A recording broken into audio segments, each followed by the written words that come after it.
आप लोग? I hope कि बिल्कुल घर जैसे हैं। नियत वादा डाल लीजिए, जीवन में छोटी-बड़ी समस्याएँ तो आती ही रहती है।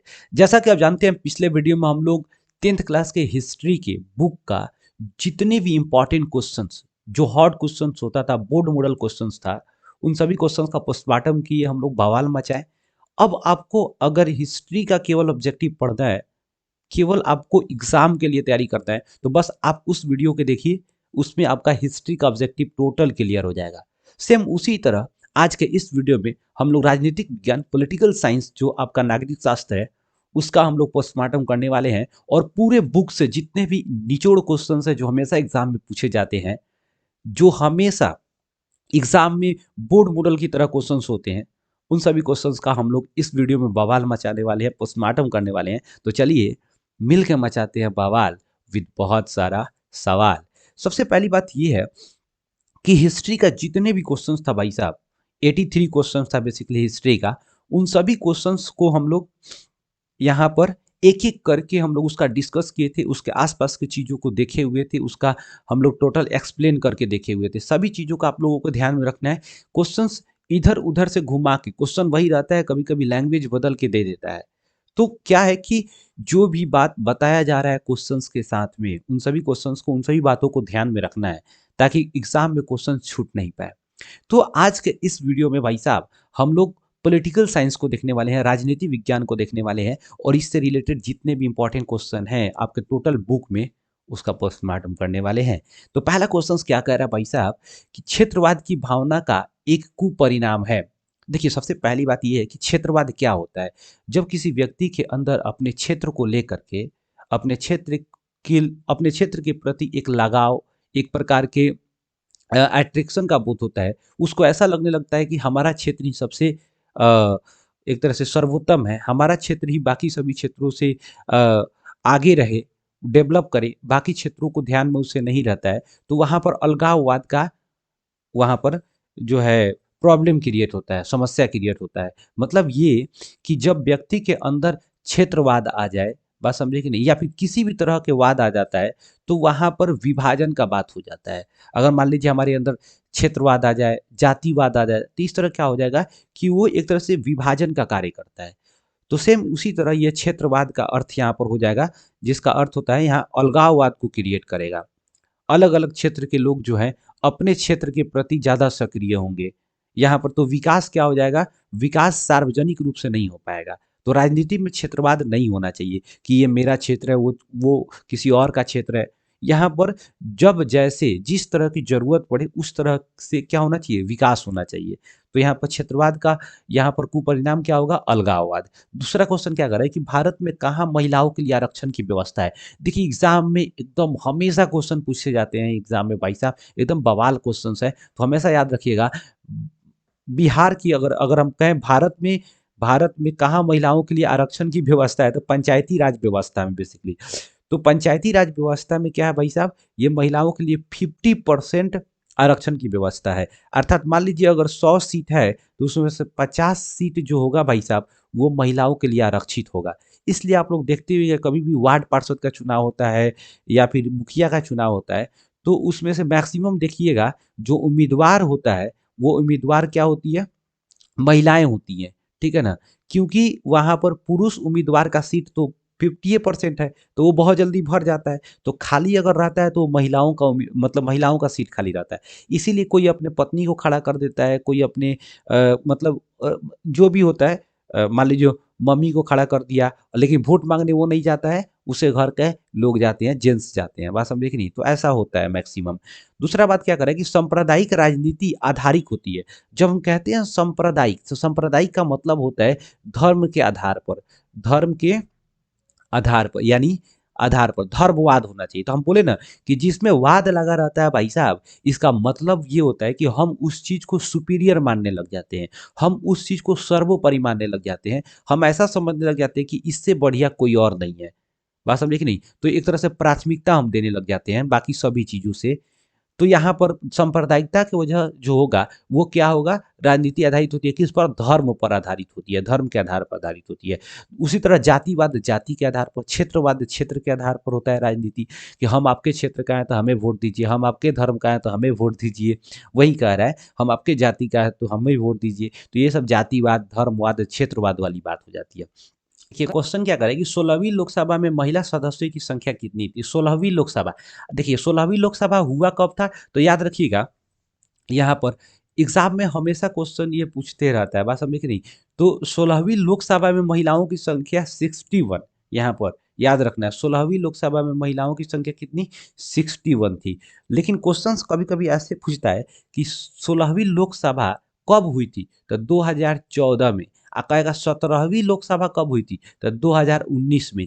इन दोनों में केंद्र सरकार में किसकी सरकार बनी थी, केंद्र में किसकी सरकार बनी थी, तो जनता पार्टी की सरकार बनती, जनता पार्टी, भारतीय जनता पार्टी, मतलब भारतीय जनता पार्टी की सरकार, भाजपा की सरकार बनी हुई थी। ठीक है, तो आगे हम बताएंगे कि भाजपा का प्रथम अध्यक्ष कौन थे, भाजपा का स्थापना कब हुआ था, इन सभी चीजों का हम लोग चर्चा करेंगे एक एक करके। करेगा, निम्नलिखित व्यक्तियों में कौन लोकतंत्र में रंग विरोधी नहीं थे, रंग भेद विरोधी नहीं थे, कहे कि रंग भेद विरोधी नहीं थे, बात समझ नहीं। तो याद रखिएगा आपको, जब कहेगा रंग भेद विरोधी नहीं थे तो जेड गुड्डी, रंग भेद विरोधी नहीं थे तो जेड गुडी। एग्जाम पे हमेशा क्वेश्चन, ये बहुत बार क्वेश्चन, नंबर 6-7 बार क्वेश्चन पूछा हुआ है, इसलिए बहुत ही इंपॉर्टेंट है, याद रखना है। करेक्ट है, बिहार में पंचायती राज संस्था में महिलाओं के लिए कितनी सीटें आरक्षित है, तो पंचायती राज व्यवस्था में बिहार में कितनी सीटें आरक्षित है, तो 50%, हम लोग पहले ही बात कर चुके हैं। दूसरा क्वेश्चन क्या करें, अंतर्राष्ट्रीय महिला दिवस कब मनाया जाता है, तो 8 मार्च को मनाया जाता है। अगला क्वेश्चन, ग्राम पंचायत का कार्यकाल कितने वर्षों का होता है, देखिए ग्राम पंचायत का कार्यकाल 5 वर्षों का होता है। ग्राम पंचायत यानी पर या ग्राम पंचायत का जो मुखिया होता है वो कौन, अध्यक्ष होता है, उसे क्या उसको क्या कहते हैं, प्रधान को मुखिया कहते हैं। क्या कहते हैं भाई साहब, मुखिया। ग्राम पंचायत का जो प्रधान होता है मुखिया। झारखंड राज्य का गठन कब हुआ, देखिए बहुत ही इंपॉर्टेंट है भाई साहब।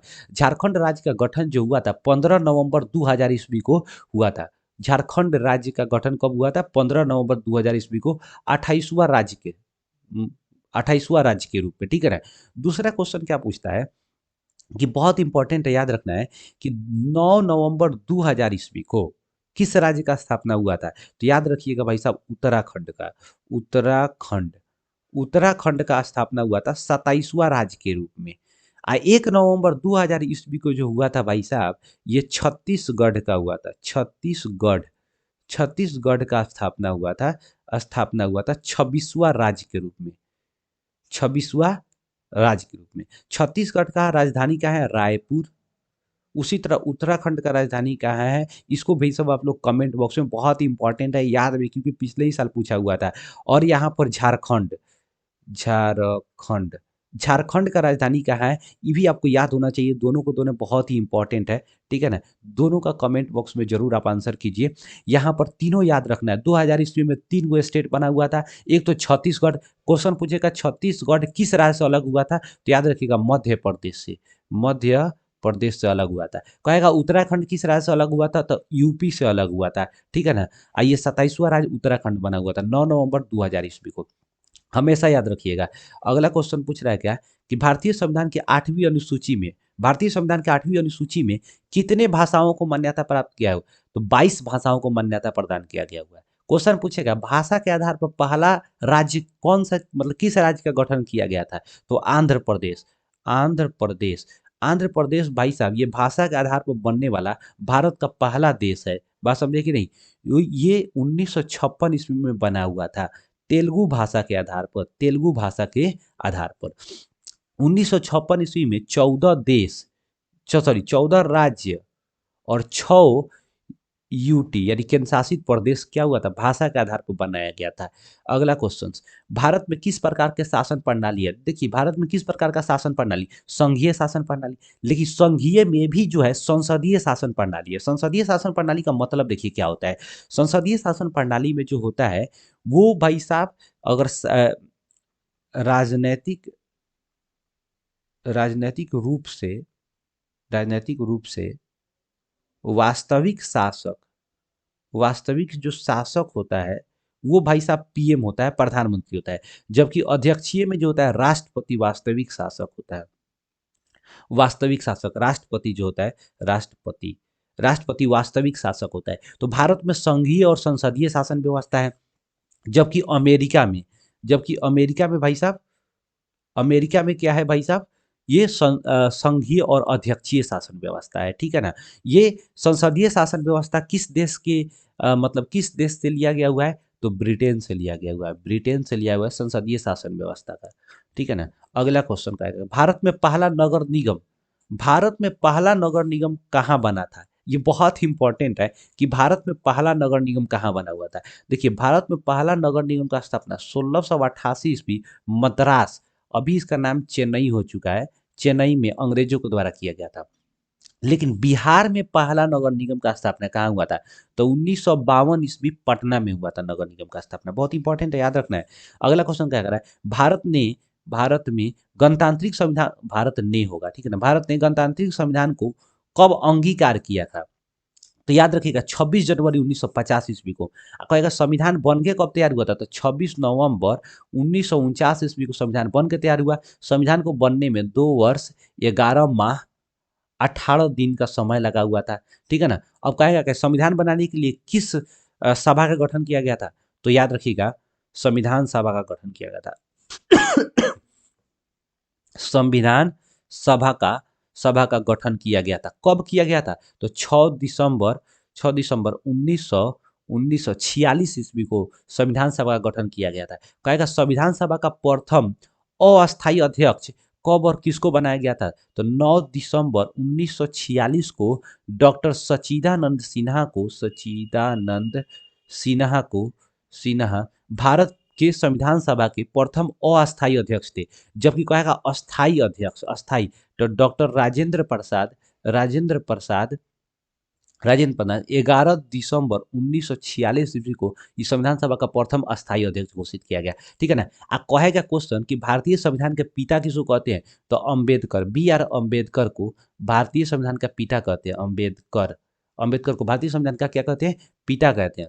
क्वेश्चन ऐसे पूछेगा कि बी आर अम्बेडकर किस समिति के अध्यक्ष थे, बात समझे कि नहीं, तो याद रखिएगा प्रारूप समिति के क्या थे भाई साहब, ये अध्यक्ष थे। कौन, B R Ambedkar. I think कि इतना बात क्लियर हो गया होगा। ध्यान में रखना है सारी बात, एग्जाम में क्वेश्चन में पूछ देता है।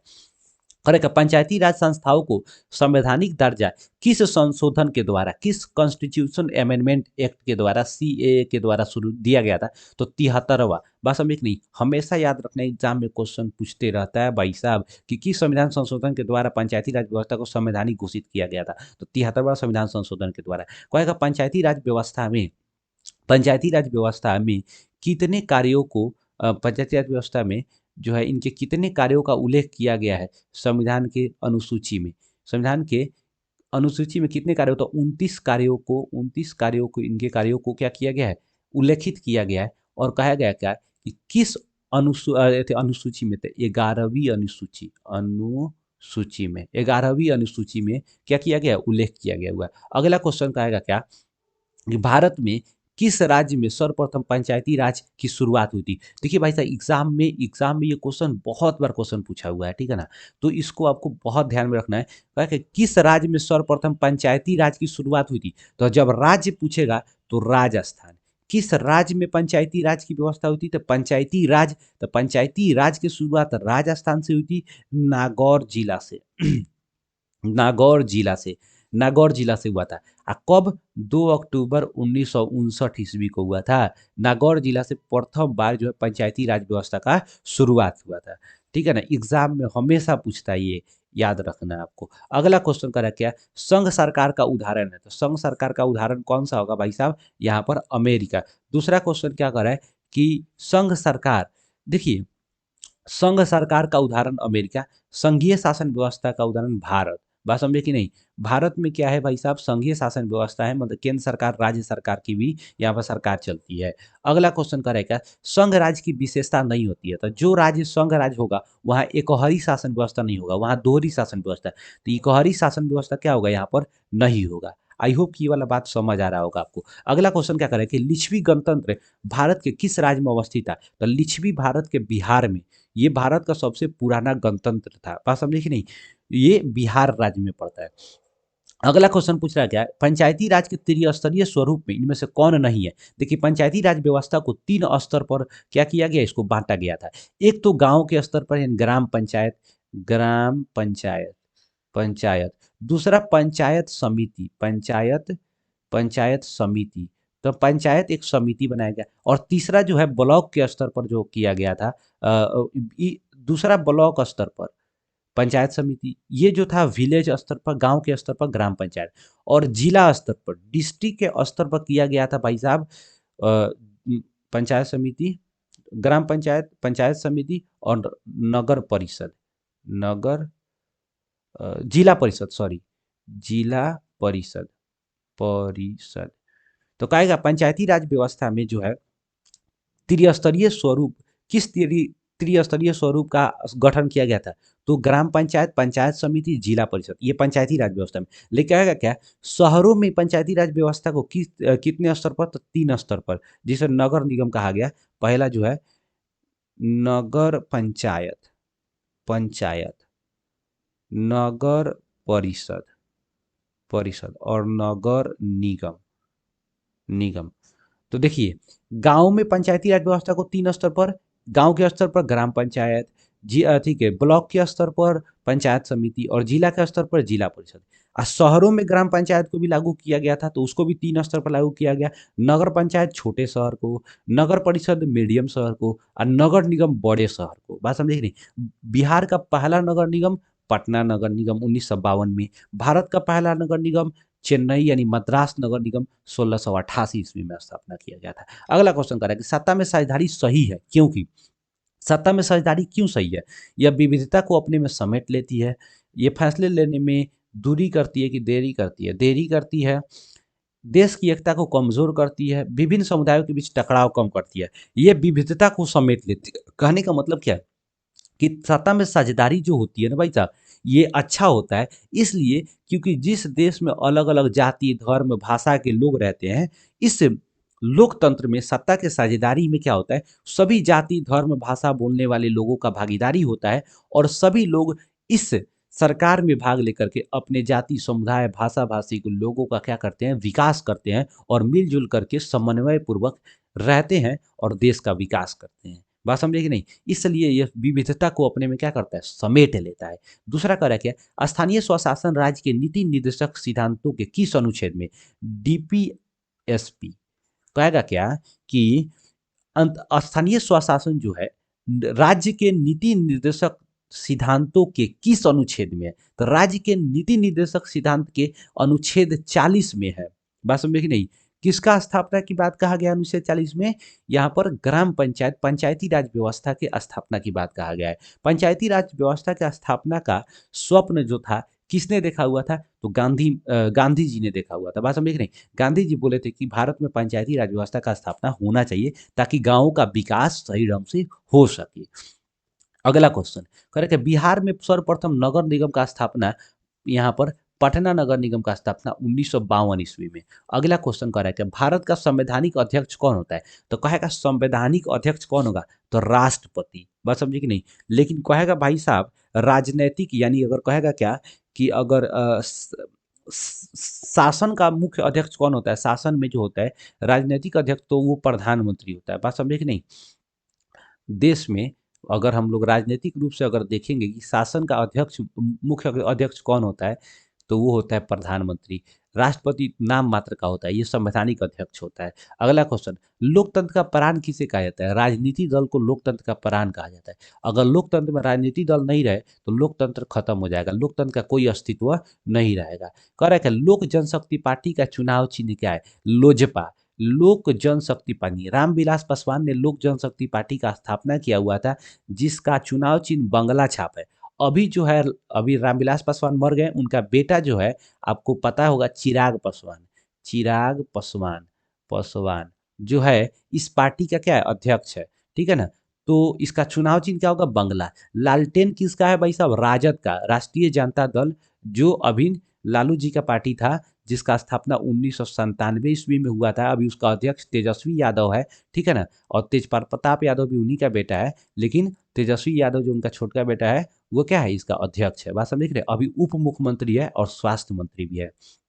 तीन जो है, राष्ट्रीय जनता दल, राष्ट्रीय राष्ट्रीय जनता जनता दल यूनाइटेड, जदयू, जनता जनता दल यूनाइटेड, जनता दल यूनाइटेड। तीर छाप किसका है, जनता दल यूनाइटेड, जदयू, जदयू। आई राजद, राजद लालू यादव, जदयू नीतीश कुमार, नीतीश नीतीश कुमार कुमार इनका तीर छाप है। लालटेन छाप राजद जी का है, ठीक है ना। साइकिल किसका है भाई साहब, समाजवादी पार्टी का, पार्टी समाजवादी पार्टी का साइकिल छाप है। अब कहेगा हाथी छाप किसका है, तो हाथी छाप याद रखिएगा भाई साहब, ये है हाथी छाप जो है भाई साहब, ये बहुजन समाजवादी पार्टी का है। बहुजन बहुजन समाजवादी पार्टी का, बहुजन समाजवादी पार्टी का हाथी छाप है, ठीक है ना। ये दूगो तो सब कोई जानते हैं। पंजा छाप किसका है, कांग्रेस का है। कमल छाप किसका है, भारतीय जनता पार्टी का। एगो देश में झाड़ू चल रहा है, ठीक है ना, वो किसका है, तो आम आदमी पार्टी का, ठीक है ना। दूसरा कह रहा है कि सूचना का अधिकार संबंधी कानून के लिए कब पारित हुआ था, कानून कब पारित हुआ था, तो सूचना का अधिकार संबंधी कानून जो भाई साहब, ये जो पारित हुआ था, ये 2005 ईस्वी में पारित हुआ था, ठीक है ना, याद रखिएगा। दूसरा कह रहा है कि भारतीय जनता पार्टी के प्रथम अध्यक्ष कौन थे, तो अटल बिहारी वाजपेयी 1980 ईस्वी में इसका स्थापना किए, जनसंघ पार्टी से अलग होकर, जनसंघ पार्टी। तो कहेगा भारतीय जनता पार्टी का पुराना नाम क्या था, तो जनसंघ पार्टी था। भारतीय जनता पार्टी का स्थापना 1980 ईस्वी में। कहेगा बहुजन समाज पार्टी, बहुजन समाजवादी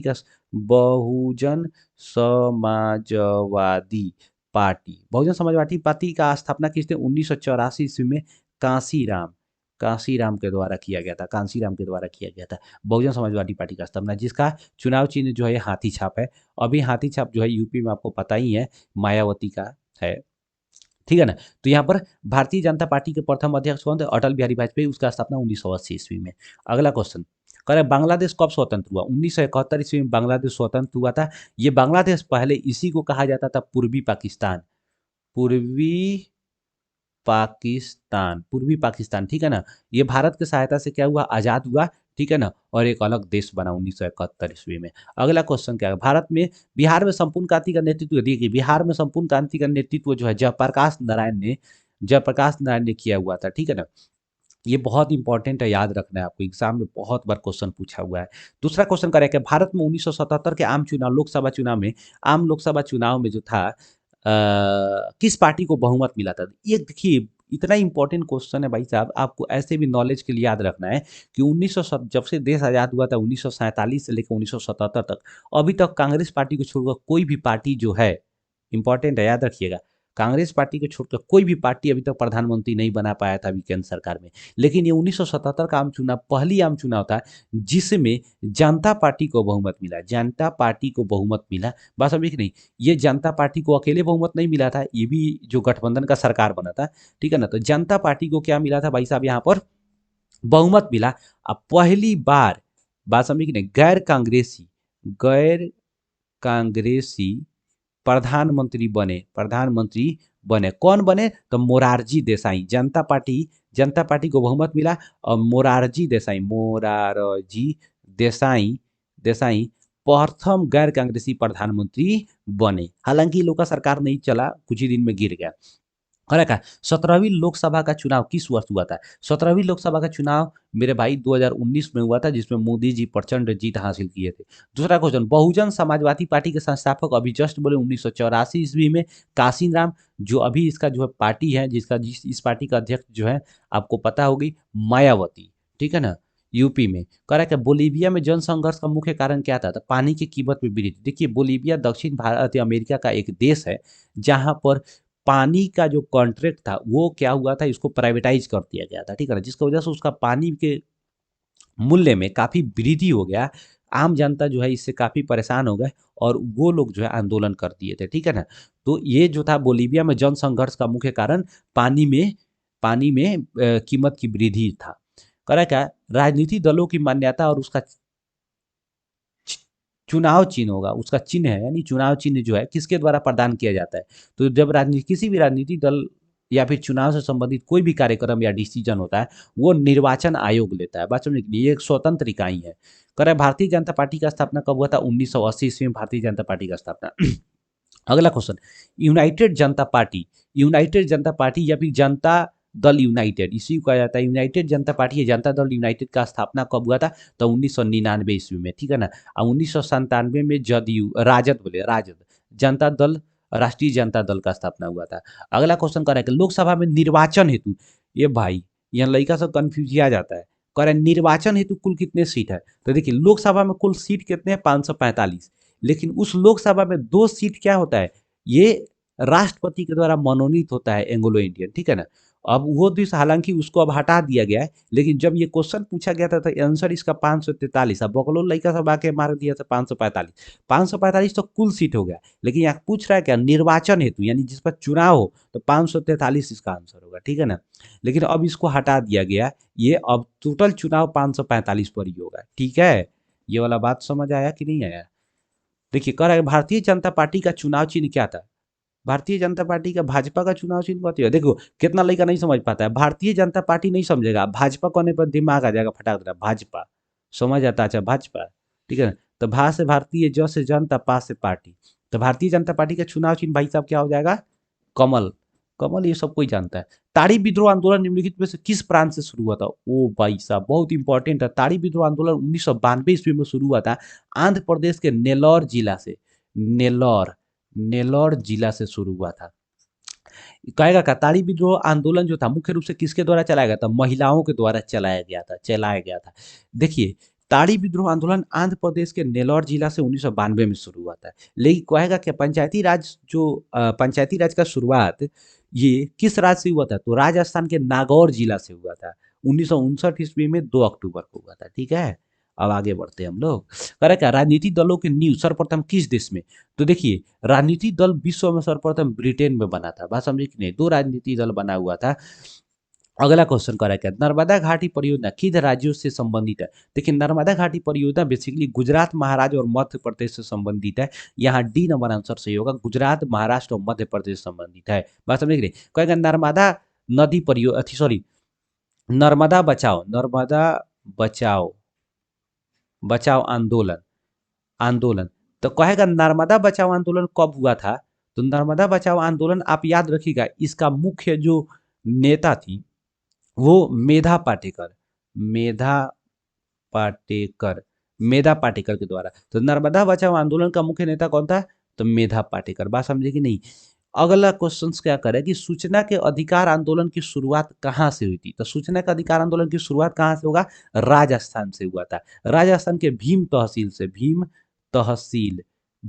से हुआ था भाई साहब। वहाँ के मजदूर जो काम करने वाले थे उन्हीं के द्वारा यह हल्ला उठाया गया कि हमारे मजदूरी में क्या हो रहा है? घपला हो रहा है। इसका हमें क्या होना चाहिए? हमें सरकार के द्वारा कितना पैसा आ रहा है, क्या हो रहा है, हमें पूरा इन्फॉर्मेशन चाहिए। उसी समय से सूचना का अधिकार आंदोलन का मांग चला। किस देश में बहुदलीय व्यवस्था नहीं है? तो देखिए ब्रिटेन में बहुदलीय व्यवस्था नहीं है। कल श्रीलंका कब आजाद हुआ? 1948 ईस्वी में। कहेगा श्रीलंका का पुराना नाम क्या था? तो सिलोन था, सिलोन। कहेगा श्रीलंका जो है, श्रीलंका में किस भाषा के आधार पर सरकार को बनाया गया था? सिंहली भाषा के आधार पर, सिंहली भाषा के आधार पर सरकार बनाया गया था। क्या समझे? बात बिल्कुल इंपॉर्टेंट है, याद रखने वाली बात है। कहेगा क्या? अच्छा ओए भाई साहब इतना ही हो गया क्या? हाँ 45। चिपको आंदोलन के प्रवर्तक कौन थे? देखिए चिपको आंदोलन का प्रवर्तक यानी चिपको आंदोलन किसने शुरू किया था? तो सुंदरलाल बहुगुणा चिपको आंदोलन का मुख्य प्रवर्तक थे, ठीक है ना। चिपको आंदोलन उत्तराखंड में शुरू हुआ था, ठीक है ना। इसमें लोग पेड़ से चिपक जाते थे, इसीलिए इसको चिपको आंदोलन कहा जाता था। ये पेड़ बचाने के लिए हुआ था, ठीक है। अगला क्वेश्चन कह रहा है क्या कि सरकार का कौन सा प्रकार सबसे अच्छा होता है? मतलब किस प्रकार का सरकार जो है सबसे अच्छा माना जाता है? तो देखिए लोकतंत्र जो होता है सबसे अच्छा सरकार का प्रकार माना जाता है। और ये कहेगा लोकतंत्र कितने प्रकार का होता है? तो 2 प्रकार का, प्रत्यक्ष लोकतंत्र और अप्रत्यक्ष लोकतंत्र। 2 प्रकार का सरकार होता है, प्रत्यक्ष लोकतंत्र, अप्रत्यक्ष। भारत में किस तरह का है? भारत में अप्रत्यक्ष लोकतंत्र है, जबकि स्विट्जरलैंड में किस प्रकार का लोकतंत्र है, जो प्रत्यक्ष लोकतंत्र है। एग्जाम में क्वेश्चन पूछता है कि भारत में किस प्रकार का लोकतांत्रिक व्यवस्था है, तो अप्रत्यक्ष लोकतांत्रिक व्यवस्था है। कह रहा है क्वेश्चन कि किसने कहा था कि लोकतंत्र जनता के द्वारा जनता के लिए शासन है। भाई साहब, लोकतंत्र का आदर्श परिभाषा है ये। तो कभी कभी क्वेश्चन पूछता है लोकतंत्र का आदर्श परिभाषा किसने दिया था, आदर्श परिभाषा अब्राहम लिंकन। ये अमेरिका के 16वें राष्ट्रपति थे, जो आपको याद रखना है 1761 ईस्वी में ये अमेरिका के क्या बने थे, ये राष्ट्रपति बने हुए थे। 1765 ईस्वी में इनका हत्या कर दिया गया था। ठीक है, तो अब्राहम लिंकन ने ये परिभाषा दिया था लोकतंत्र का, लोकतंत्र जनता के द्वारा जनता के लिए शासन होता है। अगला क्वेश्चन, लोकतंत्र की उपलब्धियों में से सबसे अधिक सहायक क्या होती है, तो लोकतंत्र में विकास जो होता है भाई साहब, वो बहुत तेजी से होता है। अगला क्वेश्चन, भारत में किस तरह के लोकतंत्र की व्यवस्था है। देखिए, भारत में किस तरह का अप्रत्यक्ष लोकतंत्र की व्यवस्था है। अगला क्वेश्चन, दक्षिण अफ्रीका के प्रथम अश्वेत अश्वेत राष्ट्रपति कौन थे, तो दक्षिण अफ्रीका के प्रथम अश्वेत राष्ट्रपति नेशनल मंडेला। ठीक है ना, नेशनल मंडेला भाई साहब ये दक्षिण अफ्रीका, साउथ अफ्रीका के ये बहुत बड़े समाज सुधारक व्यक्ति थे। ठीक है ना, ये दक्षिण अफ्रीका गांधी के नाम से जाने जाते हैं, नेल्सन मंडेला। ठीक है ना, ये अगला क्वेश्चन कर रहा है कि भारत में लोकतंत्र की असफलता का क्या बाधा है। देखिए, भारत में लोकतंत्र की असफलता का तो एक बाधा है नहीं, अशिक्षा भी है, गरीबी भी है, बेरोजगारी भी है, तो इसमें से सभी हो सकता है। लेकिन सबसे अगर महत्वपूर्ण माना जाए तो अशिक्षा है। ठीक है ना, यहाँ के लोगों में शिक्षा की कमी। दूसरा कर है क्या, धर्म को राजनीति से अलग नहीं किया जा सकता है। ये कथन किसका है, देखिए, धर्म को राजनीति से अलग नहीं किया जा सकता है, ये मानना था गांधी जी का। अपने गांधी जी का मानना था कि ये जो शिक्षा है भाई, सॉरी, धर्म जो है राजनीति से अलग नहीं हो सकता है। तो पूछा गया क्यों, तो गांधी जी का है कि राजनीति नैतिक मूल्यों पर आधारित होना चाहिए, और वो नैतिक मूल्य कहाँ से आएगा, तो धर्म से आएगा। धर्म सिखाता है कि नैतिक मूल्य किस तरह का होना चाहिए। बात समझे कि नहीं। अब बिना नैतिकता का राजनीति संभव नहीं है। ठीक है ना, तो वो फिर गंदी राजनीति हो जाएगी। आज के समय नैतिकता कहाँ है, आज के समय में तो गंदी राजनीति हो रही है। अगला क्वेश्चन क्या है, क्या लोकतंत्र के सफलता के लिए कौन सी स्थिति सबसे अधिक आवश्यक है। लोकतंत्र के सफलता के लिए मजबूत जनमत होना चाहिए। जनमत का मतलब क्या, कि जो लोग हैं उनका मत जो होना चाहिए मजबूत और एक होना चाहिए। ठीक है ना, कि एक साथ मिल करके किसी पार्टी को चाहे तो हरा दे, जिता दे। ठीक है ना, तो जनमत क्या होना चाहिए, मजबूत होना चाहिए। बात समझे कि नहीं, लोगों का जो यूनिटी होना चाहिए लोगों में, तभी जो है लोकतंत्र सफल हो पाएगा। नहीं तो लोग भड़का करके जाति के नाम, धर्म के नाम पर क्या करेंगे, वोट ले लेंगे और आपका शोषण करता रहेंगे। दूसरा का रहेगा, 15वीं लोकसभा चुनाव से पूर्व महिलाओं की भागीदारी कितनी थी, 10%, लगभग 10%, 10 पॉइंट समथिंग। अगला क्वेश्चन का रहेगा यहाँ पर इकोनॉमिक्स, भाई साहब अब इससे यहाँ से इकोनॉमिक्स शुरू हो रहा है, बहुत इंपॉर्टेंट, जितने भी इससे रिलेटेड इंपॉर्टेंट होंगे।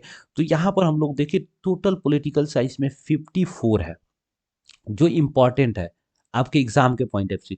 अब आपको जो क्वेश्चंस बताए हम, जितना आपका यहाँ पर डिस्कस किए, अगर आप इतना पढ़ लेते हैं तो फिर से आपको ऑब्जेक्टिव पढ़ने की जरूरत नहीं है, आप बवाल मचा सकते हैं। ठीक है ना, तो मिलते हैं नेक्स्ट वीडियो में, नेक्स्ट सब्जेक्ट के साथ, जितने भी इंपॉर्टेंट क्वेश्चन है उसको लेकर के। तब तक अगर वीडियो अच्छा लगा हो तो लाइक कीजिए, नहीं अच्छा लगा डिसलाइक कीजिए, चैनल को कंपलसरी सब्सक्राइब कीजिए। इस तरह का वीडियो हमेशा आता रहेगा, और आपके सब्जेक्ट से रिलेटेड जो भी इंफॉर्मेशन, आपके एग्जाम से रिलेटेड जो भी इंफॉर्मेशन होगा, बिल्कुल अपडेट होता रहेगा मेरे इस चैनल पर। तो चैनल को सब्सक्राइब कीजिए भाई साहब, और ज़रूर आपको क्या लगा, पढ़कर फ़ायदा हुआ नहीं हुआ, कितना आपको इस क्वेश्चन, जो क्वेश्चन था इसमें से कितने क्वेश्चन आप जानते थे, नहीं जानते थे, जो आपसे क्वेश्चन का आंसर पूछा गया, जरूर कमेंट बॉक्स में छापिए भाई साहब। मिलते हैं नेक्स्ट वीडियो में, तब तक के लिए जय।